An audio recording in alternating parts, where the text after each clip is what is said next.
Hi everyone, welcome back to Unscripted Coding. Today we are going to be just muddling through a project. I have a basic idea I'm going to explain, and we're going to see the whole process, including, bumping into mistakes, making bad assumptions, bad design choices, and just trying to see if we can build something from start to finish. I obviously have Microsoft Excel opened up. This is, if for whatever reason you don't recognize it, Excel is the spreadsheet program for Microsoft Office. Um, and I find that a lot of people forget just how powerful a tool Microsoft Excel really is. We often have this idea where it's just a bunch of numbers, and then you would just try and sum it up. And I think we just get this assumption that all Excel can do is basic arithmetic. You add a bunch of numbers, you subtract another one, and then you might divide something and multiply it. But basically, all of this very, very basic math. And yes, it's great for that as a spreadsheet tool, but I keep forgetting just how powerful Microsoft Excel is. And sometimes it's just really, really cool to play around with the features that are available. I remember the first time I found out about pivot tables. I mind blown, seriously. If you don't know what a pivot table is, just really quickly go on YouTube, find another channel, take a quick look at it, because it's like your basic, numerical tables, just packed with amazing features so that you can kind of add and filter all sorts of things and create dynamic tables out of it. um all of the charts and all of the options you can put into it is really quite amazing. And as I'm saying this, I think it might be kind of a fun thing to do to create some sort of dashboard in the future. But that that's not helpful right now. What I wanted to do today is play with the data tab. And I learned recently that you can pull data from the web in Excel. Um, and for me, that is mind blowing.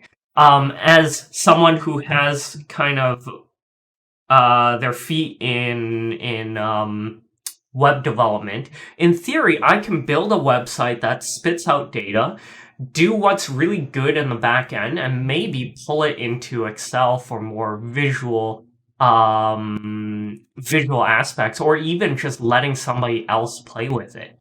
Uh, so what am I thinking? In my workplace, there's all sorts of accounting data, and I might have a particular way of looking at it, and coming from programming, this might be doing a lot of analytics, a lot of regressions, and maybe even throw in some machine learning and AI to spit out some numbers. But I might want to make a bunch of those available to um, someone else. Just throw it up on a website and build an Excel sheet that pulls all the numbers, and you have some really brilliant wizards on with Excel that will create a new sheet, create a dashboard, create all sorts of visualizations um that they can manipulate and they can handle. Um, that's not important. That's not really why I'm here. Today, what I wanted to do is see if I can pull from web and actually pull from an API. And in particular, I am looking at the CoinMarketCap API. Let's see if it comes in through here. CoinMarketCap is a site dedicated to looking at all the cryptocurrencies and tracking the prices. What I wanted to do is very quickly see if I can pull the current price, the current value, certain subsets of information into my Excel table, and create some sort of a tracker for myself. there are certainly other ways to do it. If you look here, the idea is you can use something like Python to interact with the API. I want to figure out if we can do it another way, or we can pull it straight out of this website. What else do I want to say here? Yes, there are just other ways to do this. If you use another language, we did previously a video on Wall Street bets using the Reddit API, pulling information through Python and doing rough analytics on it. That's one way of doing it, but I wanted to see what we can do with Excel very quickly and very simply. So I'm hoping this isn't too long a video either. Okay, I'm gonna get started. You'll see that I do have an account tab here. I do have an API key already for CoinMarketCap, so you're gonna see me move things off screen to hide my own API key, but I might have I might note something in the document so you guys can see where you would put your API key. Okay, we're gonna get started and I'll stop talking.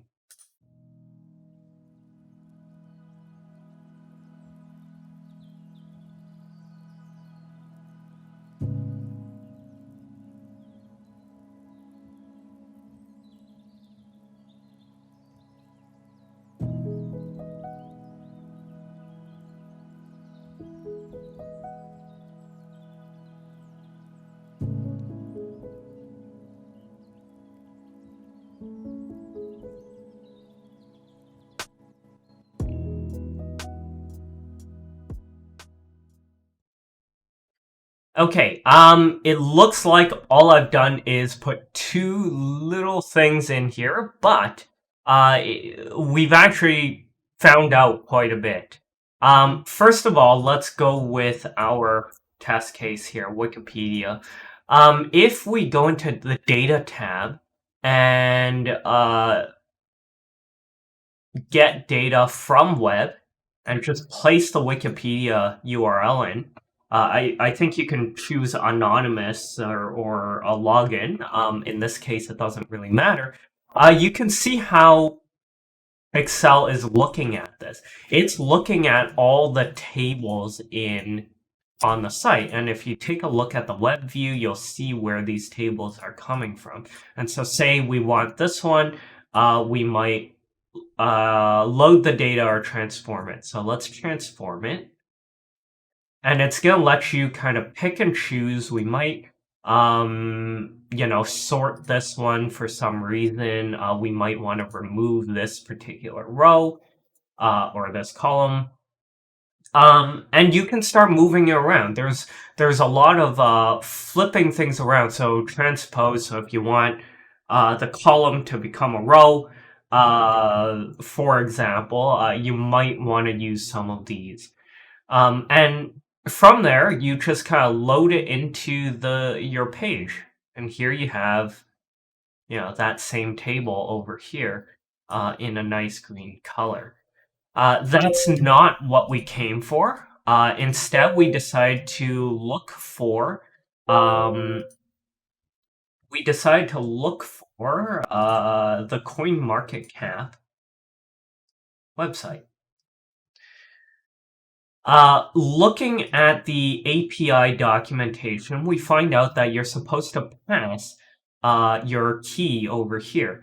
I'm using the sandbox for now, so these numbers seem wildly inaccurate as to the current price, but we'll play around with this.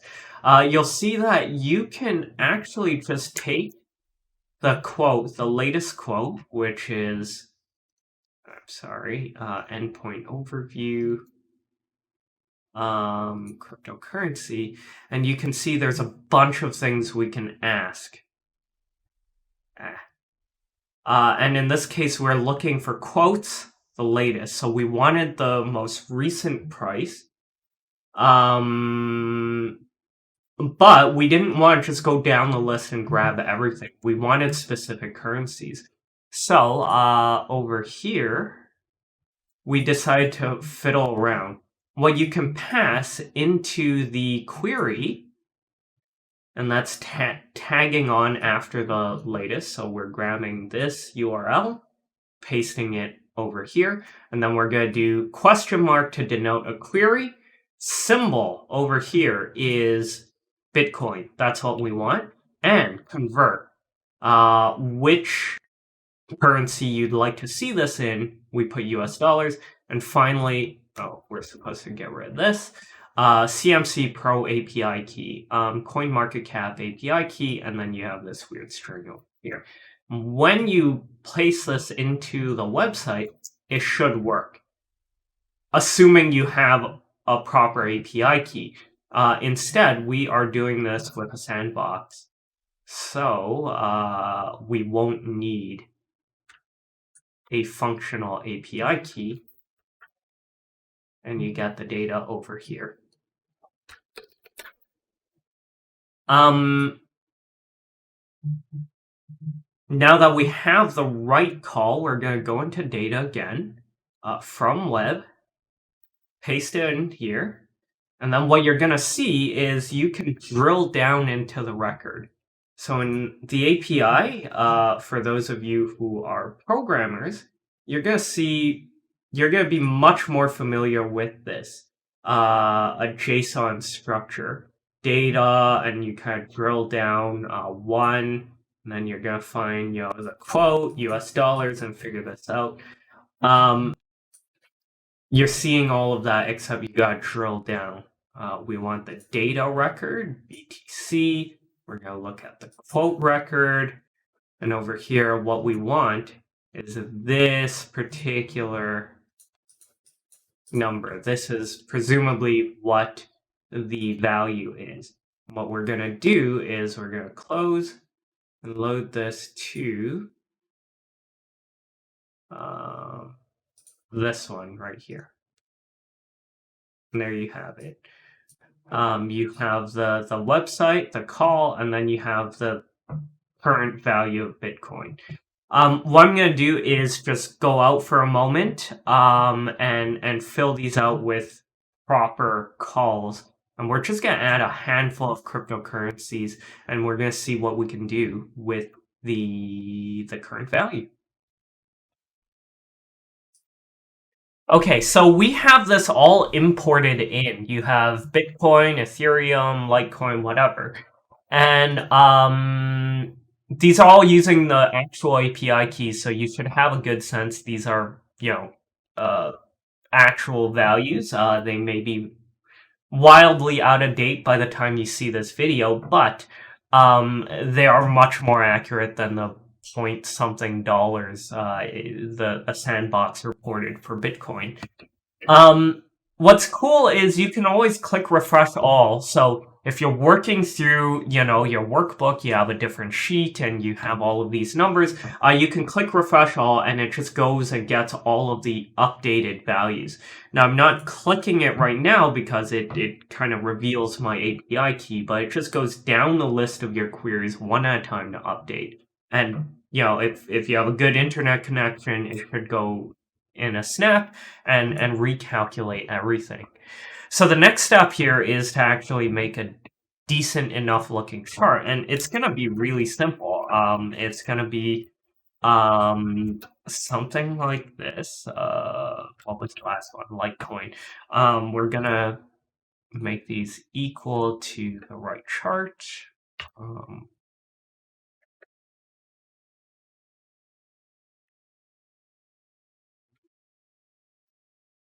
What we're gonna do next is just keep track of what your total value is.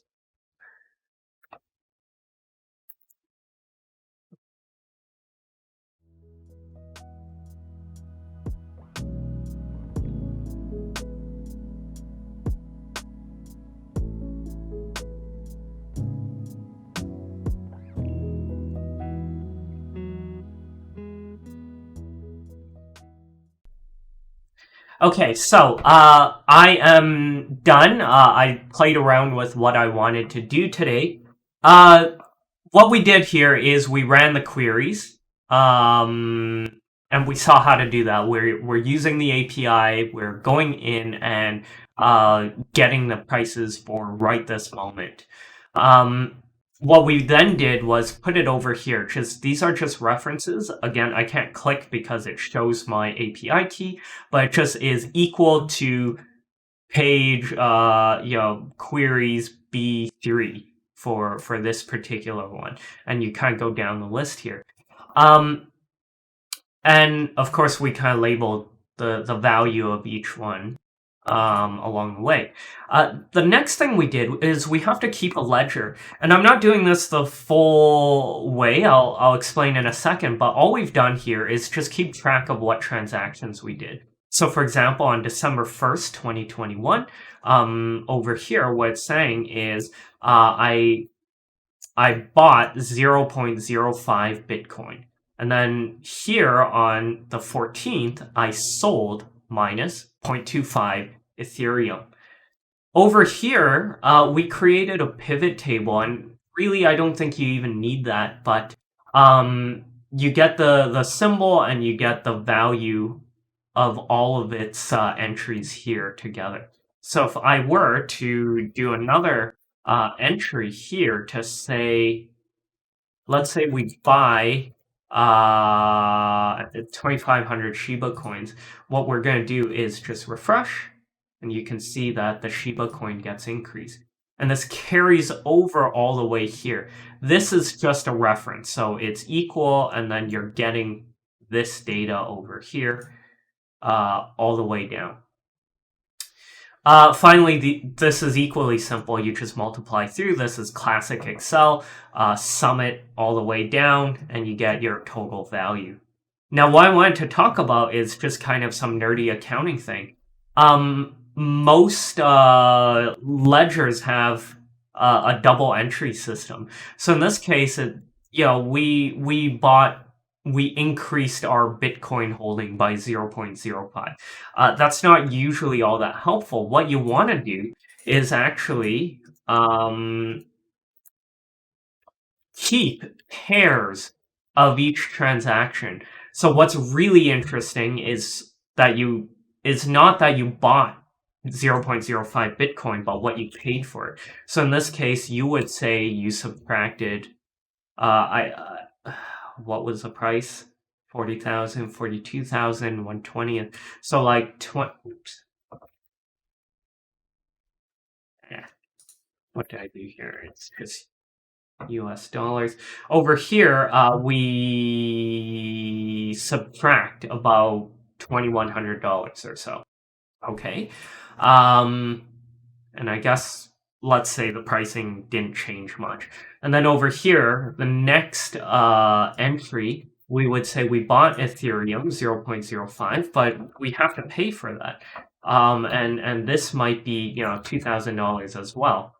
And you go all the way down, keeping track all the way. And what you'll have is an entry over here that's US dollars, and you can see how much you actually paid for it.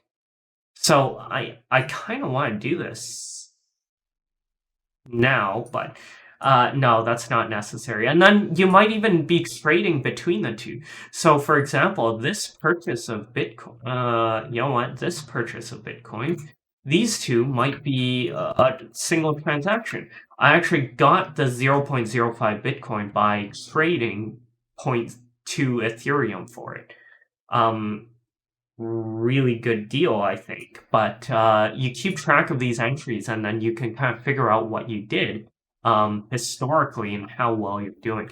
But for now, this is overcomplicating things. Let's just keep track of all our holdings and carry it over to our dashboard, where we can see exactly how much we're worth. When you have this all rolled out, you can click the Data tab and click Refresh All. And I just want to change here. Let's buy another 2,500 of Shiba coins. So we should have 5,000 in total. If you click Refresh All, you saw the slight price update over here, and you see the number update. So once you have this set up, and I see that my video feed has frozen, so let's switch over and get rid of my face. Once you have this all set up, you can just click refresh. And what you would do is just open up this Excel file every now and then and click refresh and see, how much you gained or lost. And that's about it. Super simple. You can start creating charts, graphs. Anyone who's comfortable with Excel will know how to make this really look pretty. So I might want to put, a background to this. I can do conditional formatting so that it's green because it's positive numbers.